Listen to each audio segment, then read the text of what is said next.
Just a couple of weeks into the new season and already the tone is set. Kawasaki looking excellent and are odds on to top the league once more. Early days, but can anyone stop them this time out? Find out here on the J1 League Goal Zone. Battle of the champions early on in the campaign. J1's Kawasaki against J2's Tokushima on display at the Todoroki. The Antlers, back on the schedule, hosted Shonan and Consadole were due in Hiroshima for their second fixture on the road.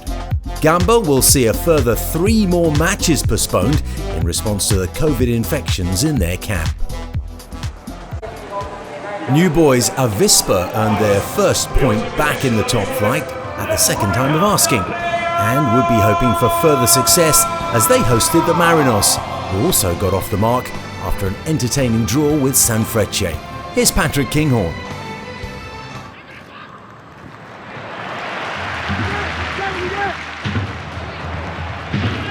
Here they come again though, a lovely 1-2 as the flag stayed down, here it has, Abina comes out, the flag goes up late, it won't count. Juan Delgado smashed it home, but the whistle had blown, and again those delayed flags, so frustrating when you're watching football now, these delayed offside flags. I think it was the right call, it was good work from Delgado initially, just didn't time the run perfectly. Oh, it's a lovely ball through from Elba, they're onside here, Ohigara, Marcos Jr., Elba! He pulled the trigger there and it's hit the hand and it's a penalty! Off the hand of Shigehiro, I think it was. He got plenty of purchase on that, did Elba. Marcos Jr. waiting an age to try and slot this penalty home. Oh, and it was worth the wait, cracking penalty. Murakami went the right way, but there was nothing he could do, such was the exquisite nature of that spot kick. And the Marinos, with a choreographed celebration that sees them lead in a league match for the first time this season. 38 minutes gone, Avispa 0, Marinos 1. And Marcos Jr. converting after Elba's shot had struck the hand of Shigehiro to win the visitors a penalty. One-touch football from Marcos Jr. and they're driving through the middle. Elba's going to get the other side here of Douglas Grolly, who did really well to battle back without the heavy touch, lets him down, and Douglas Grolly's out of position. They could be caught out here. The Marinos make it 2! And it's a fine long-range strike from Ryota Koyoki, his first of the season, and you can stick a fork in this one. That's it done. Douglas Grolly called out of position, it left them exposed. Ducky Meyer has taken over the armband, and he's nowhere to be found, and Kara capitalises on calamitous goalkeeping from Paolo Binarobi. He's looked suspect under the high ball all night, and seconds after coming on, the Brazilian Kue with his first goal of the season, his second in J1. Keeper absolutely nowhere near it, flapping at it with his left hand. Yoshioka's delivery was decent enough, and he was untouched, so there'll be no clean sheet for Paolo Binarobi tonight, and more importantly, out of nothing, Avispa right back in this game.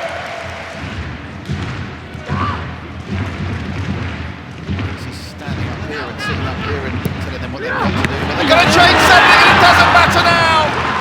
It's a third goal in 2 games for Daisen Maeda, who's been awfully quiet to this point, but he's come up with a wonderful diving header to wrap up the points just as we tick round into injury time.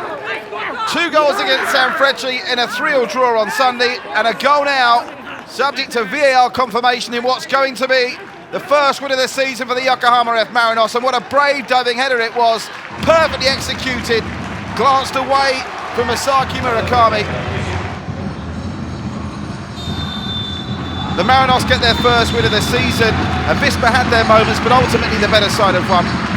The icing on the cake for the 2019 champions, Daisen Maeda with a fine diving header, making it 3 goals in 2 games, has given the final scoreline here a respectable look for the Marinos. Avispa Fukuoka 1, the Yokohama F Marinos 3. Nagoya's formidable defence shone again as they shut down a Consadole that poured in 5 goals on opening weekend. Looking to challenge for the title this season, they travelled to play a Kashiwa side who seemed to still be trying to fill the hole Olunga had left. Kashiwa got their first look at goal just before the quarter-hour mark. Hiroto Goya's effort saved by Langerak. Just before the teams went in for the half-time break, there was a good opportunity for Nagoya. Yoichiro Kakitani with the effort on goal, but deflected well by Takuma Ominami.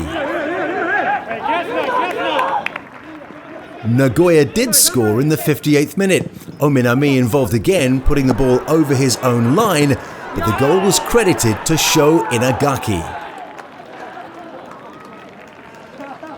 Kashiwa's best attempt for an equaliser came in the 83rd minute, but Ataro Isaka's header glancing wide. 1-0 it finished to the visitors. Tokyo earned their first victory last weekend and would want to continue their unbeaten start by recording another win against Kobe. Both sides started the season strongly, but this would be a tough one for Vissel Kobe, away from home and still without their superstar Iniesta.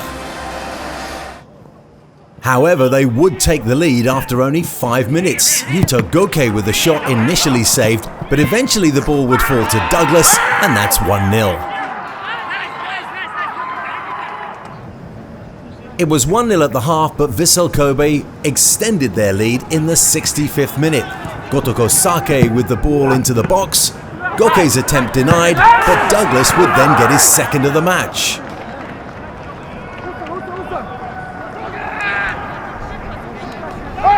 But this one wasn't over. 16 minutes left and a good ball through from Adalton.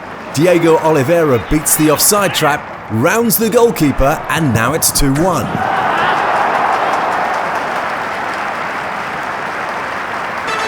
Adalton was involved in the thick of the action once again 3 minutes later. His shot saved by the goalkeeper, but Kensuke Nagai was on hand to level things up. And the winner would come with 5 minutes remaining. Goke striking from outside the box, then picking up his own rebound off the woodwork to give the visitors all 3 points.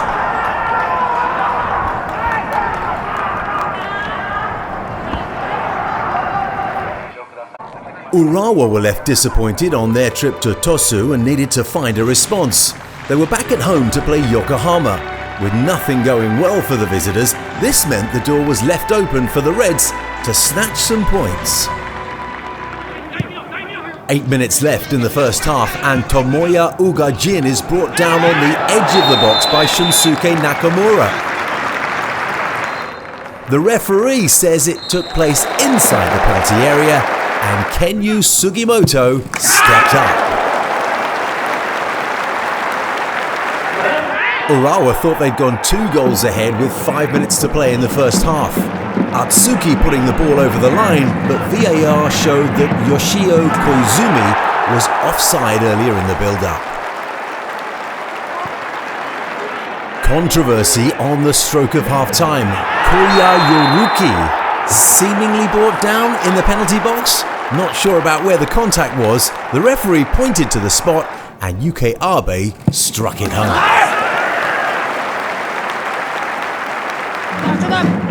After an incident-packed first half, not a great deal happened in the second. Sugimoto with the best chance of that second period, trying to latch on to Ito's ball towards the far post. 2-0 it stayed to the home team.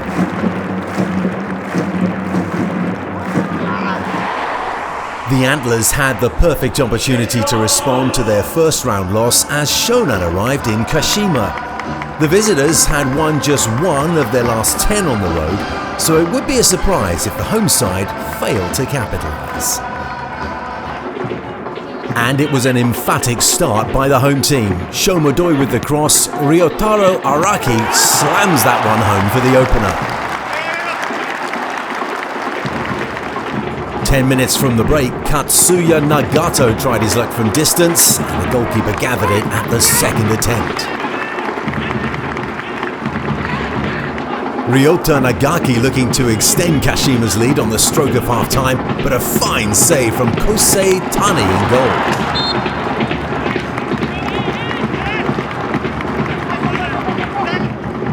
Araki would be on hand for his second goal on the hour mark. Nice through ball from Rikuto Hirose.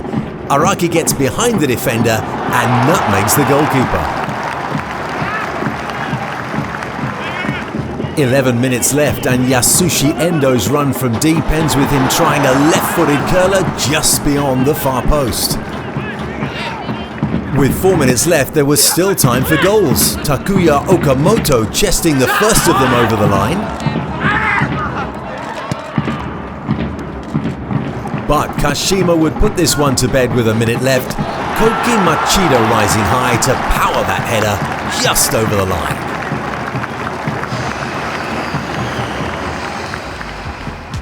Time to hit pause while we catch our breath from all of those goals. More for you when we come back though. Last season's division champions going head to head in Kanagawa.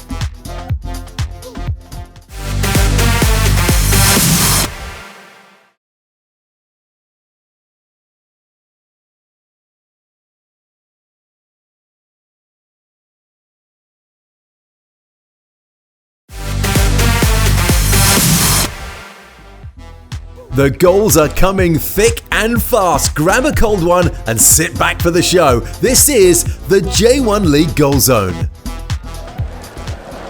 Frontale have already notched 10 goals in their opening 3 games and could be a real worry for Tokushima.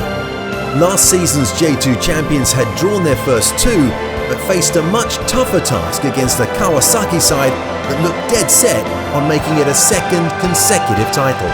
Here's Mark Richmond.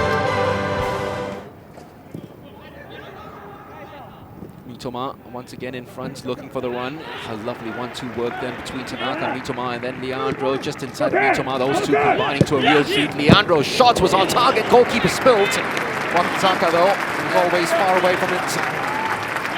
Mitoma. Leandro Damiao just got in front of Abe momentarily.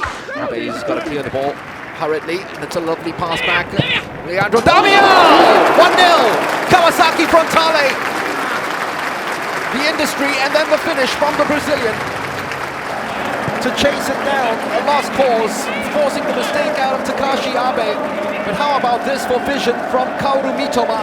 Knew exactly where Abe was and knew that Leandro Damiao was going to be onside, and he slipped the ball perfectly through for the Brazilian. For a long while known as very much a capricious character. Oh, it's a lovely ball finding Yanaga, who was trying to tee it up for Mitoma! Great save by Kami Fukumoto, who must have seen it very late. And the understanding with Wakizaka as well to leave it knowing that Yanaga was going to be there. Keeper saw it late, but still sprawled in time to keep out that shot from Kaoru Mitoma.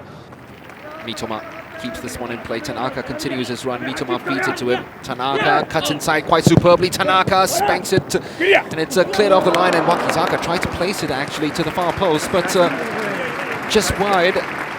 There we go. Cut inside. Tanaka did well enough to open the angle for himself. That little smackaroo came off a defender, which was Suzuki, and Wakizaka tried to pass it to the far post.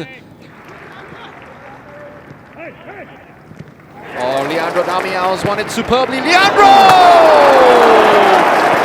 All down to him. All down to him. Well, when you're at your most dominant, that's when you're at your weakest. Especially when you're playing against Kawasaki Frontale. Mitoma, one-on-one, decides to free it up for Wakizaka, who's given space to measure this cross. And Tanaka really should have scored his first of the season. We were just extolling his virtues and saying that the moment he had license to move a lot further forward, he started adding goals to his resume. And that should have been the first of the year for our Tanaka. Taken off it by Yamane. Fujita, great work by the 19-year-old Fujita. Well, there he is.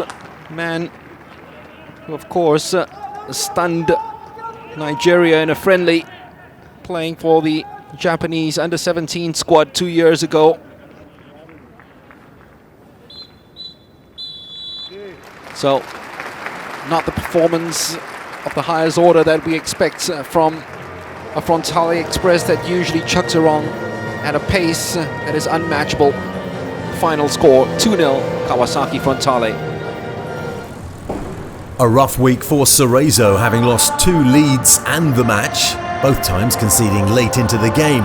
Their only consolation being Yoshito Okubo, the league's all-time leading scorer, finding the net in every game so far. The visiting Shimizu, though, would be no pushovers. Inside the first minute and 2 chances for Katsuhiro Nakayama. The first of them well saved by Kim Jin-hyun. The second one, to be fair, they didn't know too much about. But Nakayama would get it right just 4 minutes later, pouncing on a defensive mistake, and that's an early lead for Shimizu. Midway through the first half, though, a near-post corner falls to Ryuya Nishio, who takes a nice first touch and then scores the equaliser. 1-1 at the half, but Shimizu came out firing in the second. Yusuke Goto from outside the box, coming back off the woodwork. 6 minutes left and plenty of action still to come. Tatsuhiro Sakamoto with a super cross, Hiroshi Kiyotake on the volley, and that's 2-1. Shimizu looking for the equaliser in the 88th minute. Akira Disaro gets an unorthodox shot off. Good save by Kim. More drama in the 3rd minute of time added on for stoppages. Handball in the penalty area, and the referee points to the spot. Cerezo's Mutsuki Kato takes the penalty. It's saved, but in the ensuing melee, a defensive clearance is handballed by an offensive player. No goal. Back-to-back draws force Sanfrecce to kick off their season, but they'd need to steer themselves towards the win column if they wanted to challenge for top spots. Consadole have shown their ability to score in bunches, which should bring about a thrilling encounter in Hiroshima. Here's Shazad Haq. Now to quite a nice position. There was an overlapping run. Could they have released the ball earlier? It's still alive. And Fuji with the shot early on. Just wonder whether the ball could have been released to him just that bit earlier. It wasn't a great shot in the end, was it? Just maybe took a bobble. Keeper got enough on it to Fuji. It's a clear header this time! No mistake! Oh, that was way too easy. They're not going to care. Sanfrecce with a very early lead here. And that's terrible defending. They were already caught out, weren't they, at the back? Consadole, Sapporo and Shibasaki. Well, there's absolutely no one on him. But it still had quite a bit of work to do. He's directed that brilliantly, Shibasaki. But where is the marking? No one anywhere near him. It is one of the freest headers you'll ever see in a corner. Chajima. Spreading the ball nicely, Douglas. Now Fuji. They're all over them, and that's why! A second goal! It is all too easy at the moment. And Kashua, he slots that in, he picked his spot. What is going on with this Sapporo defense? Every time Hiroshima come forward, they look like scoring. Douglas starting the move. Nice little pass in from Fuji. And he just looked up and he saw the gap there, Kashua. First time, that is brilliant. Well, that has gone nicely into the path of the Brazilian forward there, Anderson Lopez. Bit of a mistake, but he couldn't really profit from that. Too easy for the keeper. Tanaka. It's a good chance. Oh, and that's a great save. Osako keeping his goal clear there, because it looked like that really ought to have been one back for Sapporo. Wasn't a good finish. It seemed to be in two minds there. Back to the wing back. Tries to swing it in, and it's a good header off the post from Anderson. Another decent chance for Sapporo. Getting in front of his man. Lovely ball in by Fukumori. We haven't seen much of Lucas Fernandez. Here he is now. Turn ball, is there a foul? The referee points to the spot. There isn't much dissent there on that decision. I don't know how much danger there was. Was that necessary for Shibasaki? They are checking this now, as they will with all penalty decisions. Not much argument, I've got to say. I think we'll get an idea here, but was there danger? Yeah, it's late, isn't it? It is late. Was there a need to dive in like that? He's angling his run, stuttering it. He's gone the other way this time, and he's given his side a real lifeline here. And to be fair, based on the balance of play, what we've seen, I think deserve something out of this. It's been a decent response so far from Sapporo, and they're rewarded with a goal. They've pulled one back here. Free kick here. They've gone for goal. Oh, that is kept out, and the rebound is well over. That's good keeping from Osako. It's creeping in, wasn't it?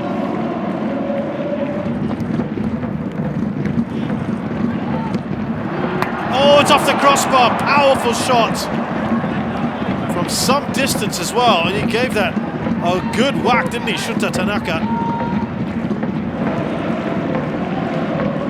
Just a bit of gamesmanship / time wasting, as it were. But that is it. And Sapporo have fought really, really hard here, but they've not been able to turn around the mess that they created for themselves at the start of this game. Final score then at the Edion Stadium in Sanfrecce Hiroshima 2, Hokkaido Consadole Sapporo 1. A bright start to the campaign for Sagan Tosu with 2 wins, and another chance for 3 points beckoned as Vegalta came to visit, a side still struggling to find their feet in the new year. An encouraging start for Sagan Tosu in the 5th minute. Keita Yamashita getting himself in front of the defence and slamming that one into the roof of the net with his left foot. And another left foot strike would come 20 minutes later, this time from the captain Eduardo, and that's 2-0 to the home team. And they get their 3rd goal in the 39th minute. A good run down the left from Tomoya Koyamatsu, opening up his body to curl that one home with his right foot. But there was an opportunity for Vegalta to get back into this one. Handball in the penalty box, referee points to the spot in the 5th minute of time added on for first half stoppages. Shuhei Akasagi stepped up, but he couldn't beat the woodwork. And normal service was resumed in the 56th minute. An inviting cross from Shinya Nakano, met by Yuta Higuchi, and that's 4-0.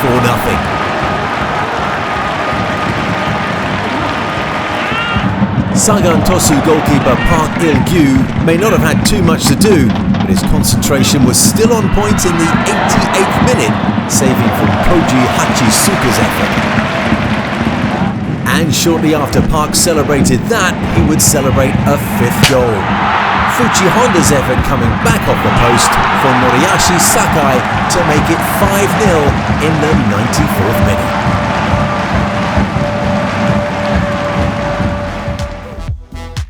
Rounding up the results then, the Marinos finally got on the board with their first win, taking the scalp of Avispa in the process. Nagoya solid once again in a 1-0 win at Reysol, and Kobe handed Tokyo their first loss after 3 games. Urawa, Kashima and Sanfrecce all notched their first wins of the season, while Tosu put on a brilliant performance to score 5 past a hapless Sendai. The same old story seems to be unfolding. Kawasaki leading the charge strongly, 4 games and 4 wins. Sagan and Nagoya doing well to keep pace with the leaders, maintaining their perfect starts to the campaign so far. Too early in the season to get caught up in the relegation battle, but Shonan and Yokohama are definitely not doing themselves any favours. 0 points to their names at this stage. That's all we have for you on this episode, but we'll be back before you know it with more goals from the best of Japan. This is the J1 League Goal Zone Show. My name's Steve Dawson, and we'll see you next time.